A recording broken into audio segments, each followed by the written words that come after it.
Hi Stampers, my name is Kathy Hamrick. I'm a Stampin' Up! Demonstrator. I want to show you how to do this card today, which is a very easy technique, fun to do, and gives a wow effect with very little work. So let's get right to it.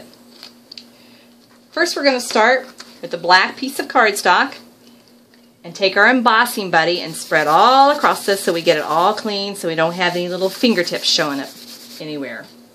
Then we're going to take Corner Garden, which I really love, and get it all inked up with Versamark.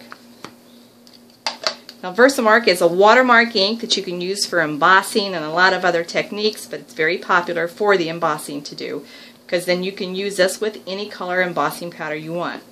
Making sure I'm getting it really covered well. Then I'm going to take that piece of black cardstock and lay it right down on the design, keeping inside this line so I make sure all the design shows up, that I don't get just the edge of the rubber. Then take a scrap piece of paper, make sure that that's all covered. And because it is a watermark, you really won't see the design on here, so I'm going to take white embossing powder and just sprinkle on this, and you'll see the design pop right out.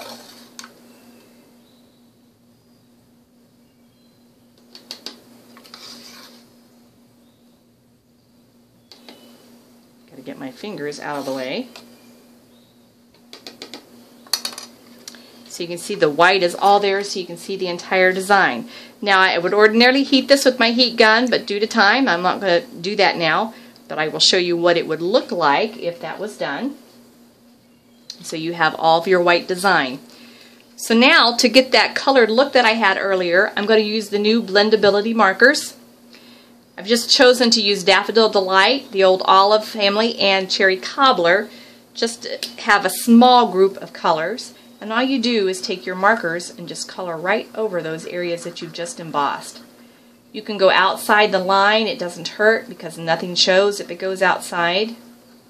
And you just color everything you want. You can be very detailed if you want to go back in and do the centers of the flowers and make them a different color. I'm going to keep this nice and simple by just coloring them. Then I'm going to switch to the green.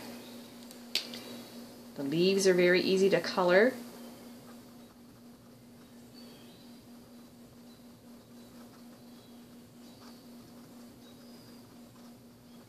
And then for the yellow, now you could use a different color for the centers of the flowers if you wanted those to pop a little bit more, or even just the different gradient in the family of whatever you're using, whether it was Daffodil Delight or the Cherry Cobbler, and just use the darker one in the center.